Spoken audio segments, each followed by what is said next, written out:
Second activity है। Okay, तो activity में हम अधिकतर बहुत चीज़ आपसे पूछते हैं जो आपको पढ़ाई गई है, ठीक है। और इसका मेन मकसद क्या है कि आप खुद से ये पूछना कि आपको जो पढ़ाया गया है वो आपको कितना समझ में आया। Okay, I am right? Okay, तो आपको हमने प्रिपरेशन कराई थी। आपको जितने लेसन आपको पढ़ाए गए हैं उन सब के बारे में मैं हिंदी सब्जेक्ट में पूछूंगी आपसे। ओके बेटा? तो सबसे पहले हम बात करेंगे हिंदी साहित्य, यानी जिसे आप हिंदी फर्स्ट कहते हैं, ठीक है। तो हम जिससे पूछेंगे आपको खड़े होके वो हमें जवाब देना होगा, ठीक है बेटा? शुरू करें?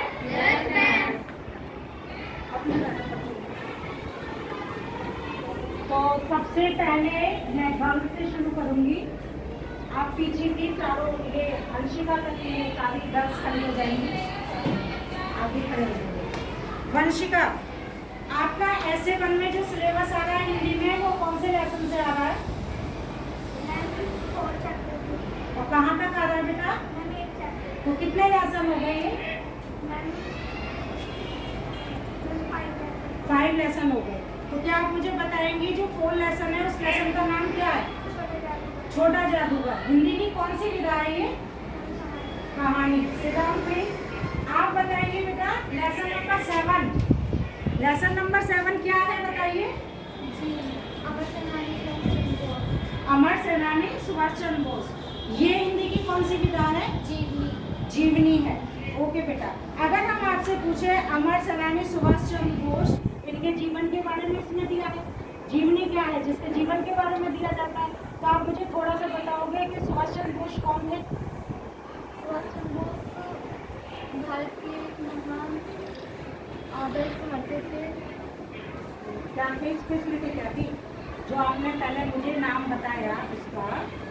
अमर स्वतंत्रता सेनानी सुभाष चंद्र बोस। तो सुभाष चंद्र बोस कौन थे? आप बताइए युविका। सुभाष चंद्र बोस पूरे देश के लिए और सैनिकों के लिए आदर्श भारतीय है। लेकिन उन्हें हम जानते किस नाम से हैं? क्योंकि मैम उन्होंने क्योंकि नहीं जानते, क्या क्या कहते हैं उन्हें? क्या कहा उनको? उसको एक नाम दिया ना, क्या नाम दिया सुभाष चंद्र बोस जी को? स्वतंत्रता सेनानी थे, ठीक है, करेक्ट। कहाँ हुआ था उनका जन्म? उनका जन्म कटक में 23 जनवरी 1897 में हुआ। अच्छा, आप उनके परिवार के बारे में और क्या जानते हैं? मैम उनके पिता का नाम होता हाँ, सोचो, आप बताओ। उनके पिता का नाम जानकी दास था। उनके पिता एक प्रसिद्ध वकील थे। ठीक है, कितने बहन भाई थे वो? मैम वो 14 बहन भाई थे। जिसमें भाई कितने, बहन कितनी थी? मैम 7 तो भाई थे और 6 बहन। ये सही बोल रही है? क्या है सही? कितने बहन भाई थे? 8 भाई और 6 बहनें। अच्छा, और क्या स्पेशल किया था जो बोला जाता है उनके लिए अंशिका? सुभाष चंद्र बोस जी ने कुछ स्पेशल और बताया जाता है ना उनके बारे में? क्या क्या किया था उन्होंने, बताओ जरा। क्या किया था उन्होंने? जोर से बोलिए। हाँ, योगदान दिया था। और किस चीज़ की स्थापना की थी? आजाद हिंद फौज की स्थापना उन्होंने कौन से देश में की थी? जर्मनी में की थी, ठीक है। और ऐसा क्या हुआ था प्रथम विश्व युद्ध में? ऐसा क्या घटना घटी थी जिससे जो सुभाष चंद्र बोस जी का जो काम था आजाद हिंद फौज की, उसकी जो स्पीड थी वो रुक गई थी? क्या हुआ?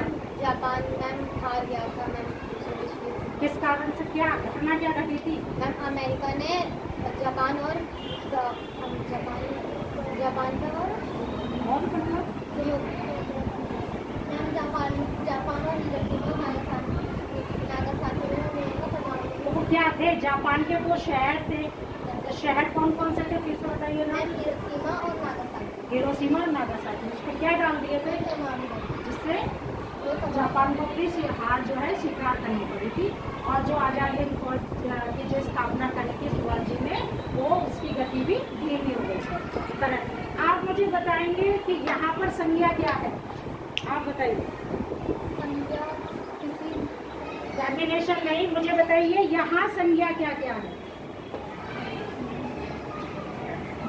जहाँ आप खड़ी हैं आप किस किस चीज़ को संज्ञा बोलेंगी?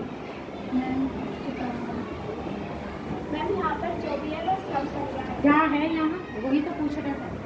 Ma'am table, books, bag, speak in Hindi. मेज, बुक, किताबें, मैम विद्यार्थी और मैम पंखे वगैरह मतलब और पंखे, बस्ता। तो संज्ञा क्या है? मतलब क्यों कह रहे हैं हम कि ये संज्ञा है? किसे कहते हैं संज्ञा? संज्ञा किसी प्राणी वस्तु। डेफिनेशन नहीं, आप मुझे ये बता दो कि मैं कैसे मानूं कि ये मेज संज्ञा है? क्यों कहा हमने इसे संज्ञा? आपने मेज बोल तो दिया, तो क्यों कहा हमने इसे संज्ञा? क्यों कहा? वस्तु है, लेकिन क्यों उसे वस्तु को संज्ञा ही क्यों कह रहे हैं? मैम अगर हम किसी भी चीज़ का नाम बताते हैं तो मैम वो संज्ञा होता है। Very good. अगर हम किसी चीज का भी नाम ले रहे हैं, चाहे वो वस्तु है या प्राणी है या स्थान है या भाव है, एसेट्रा जो भी है, हर चीज का नाम क्या कहलाता है? संज्ञा कहलाता है। शब्द भेद, शब्द भेद। आप सब बैठेंगे, खड़े हो जाइए।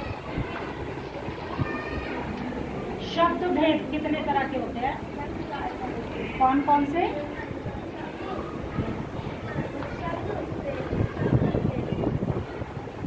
तत्सम, तद्भव, देशी और विदेशी।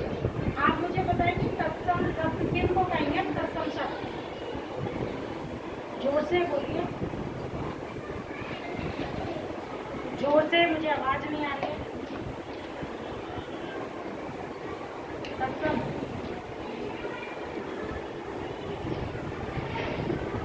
तत्सम सूर्य है।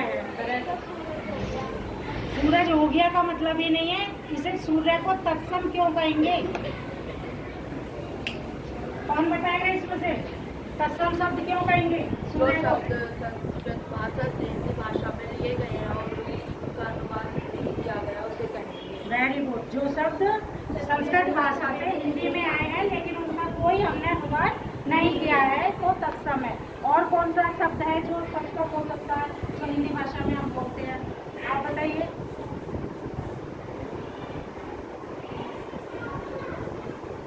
यदि सूर्य हो गया, और कौन से शब्द हैं ऐसे? अग्नि और सांप तो सर्प, सर्प बोलते हैं उसे।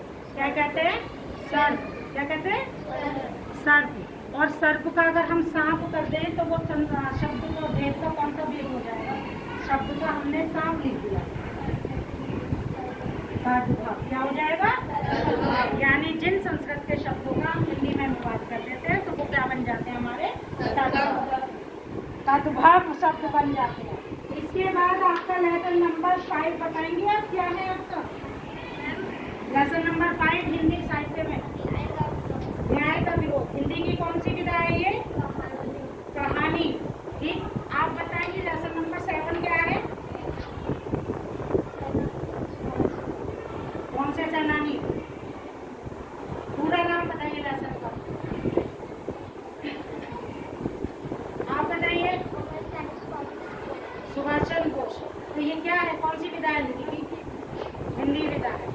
अगर हम आपसे ये कहें कि चारपाई, चारपाई कौन सा शब्द है? देशज, विदेशज, तत्सम या तद्भव? देशज। ठीक है। अगर हम आपसे कहें स्कूल, आप बताइए कौन सा शब्द है ये? क्या? स्कूल। देशज। स्कूल कौन सा है? विदेशी। क्योंकि अन्य भाषाओं से जो शब्द आते हैं और उनका हम इस्तेमाल जब हिंदी भाषा में करते हैं तो वो शब्द क्या कहलाते हैं? हमारे विदेशी शब्द कहलाते हैं। ठीक है। स्कूल शब्द इंग्लिश भाषा का है जिसको हम हिंदी में स्कूल, स्कूल लिखते हैं, लेकिन ये भाषा कौन सी है? विदेशी भाषा है। करेक्ट। अगर हम आपसे पूछें भाववाचक संज्ञा क्या होती है? भाववाचक कौन बताएगा? क्या पहचान है? संज्ञा हमने सुन लिया कि कोई भी नाम संज्ञा है। अब उसके हमने पाठ कर दिए थे, जिसमें हमने एक पाठ बनाया था भाववाचक। ठीक है।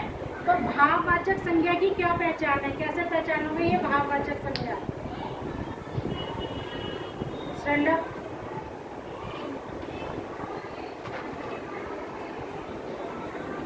मैम के भावों को देखकर पहचानते हैं।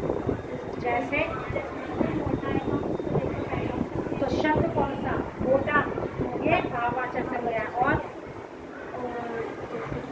मैम जैसे कि ज़्यादा पतला है तो हम उसे देखकर पहचान सकते ठीक है, ये तो आकार हो गया। और हैं। जैसे कोई दुखी है तो हाँ, मोशन हो गई। दुखी है तो दुख जो शब्द है क्या है हमारा? भाववाचक। और आप बताइए। खुश है, ठीक है, ये भी भाव हो गए। खुशी हमारा हो गया भाववाचक। ठीक है, आप बताएंगे कि जातिवाचक में हम किस किस को शामिल करते हैं? जातिवाचक संज्ञा, हम ऐसे कौन से नाम हैं जिसको जातिवाचक संज्ञा में इंक्लूड करते हैं? मैम जातिवाचक जैसे हम स्कूल में पढ़ रहे हैं तो हम कोई सबका ग्रुप हो गया तो उसको जातिवाचक कहिए। नहीं, मुझे ऐसे बताओ कि इस पर्टिकुलर इस चीज को जातिवाचक है। फलों के नाम हैं जैसे कि सेब हो गया, केला हो गया। एक पूरी जाति का अगर हम एक साथ, जैसे फल, तो फल बहुत सारी वैरायटियां है ना, लेकिन फल हम बोल रहे हैं तो वो जातिवाचक संज्ञा है। लेकिन फल में अगर हम बोल रहे सेब तो क्या बन जाएगी?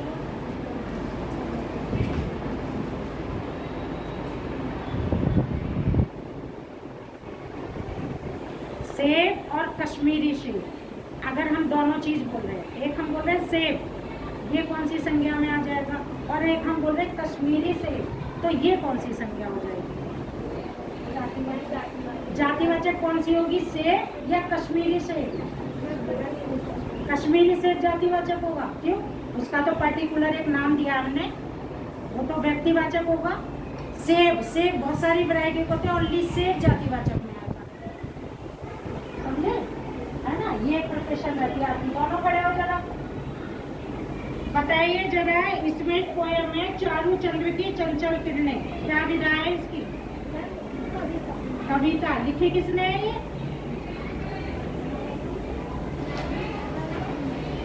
नो नो नो, किसने लिखी है? आप बताइए सब एक साथ, किसने लिखी है? किसने लिखी है? मैथिली शरण गुप्त। आपका जो दूसरा लेसन था, आपने दूसरा हमें कौन सा वाला दिया था? अन्याय का विरोध। अन्याय के विरोध में जो ये कहानी है, इसमें किसके बारे में बात की गई है?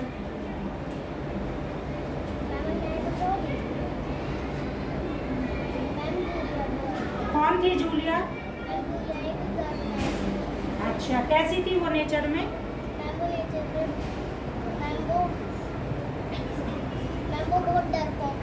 डरपोक थी। तो उसके साथ क्या होता था? क्योंकि वो दब्बू किस्म की थी, तो क्या होता था उसके साथ हमेशा? उसके मालिक ने उसे जब तनख्वाह दी, उसकी छोटी छोटी बातें उसकी तनख्वाह काट दी। और जैसे कि मैंने उसकी चाय की प्याली टूट गई तो मैम उसने छोटी छोटी बातों पे तनख्वाह काट ली। जब उसने काट ली तनख्वाह, तो जूलिया ने क्या किया? कोई ऑब्जेक्शन किया? कोई विद्रोह किया था कि मेरी तनख्वाह क्यों काटी? क्यों? क्योंकि मैम वो दब्बू थी और वो कहती थी हर किसी की बात सहन कर लेती है। तो क्या ऐसा ही होना चाहिए? No ma'am. कैसा होना चाहिए हमें? जो सच बात है वो अपनी रखनी चाहिए। ठीक है, तो क्या उनका जो मालिक था, जो पैसे काट रहा था, क्या वाकई में वो क्रूर था, बुरा था? No ma'am. तो वो ऐसा क्यों व्यवहार कर रहा था उसके साथ? क्योंकि ताकि वो उसे समझा सके।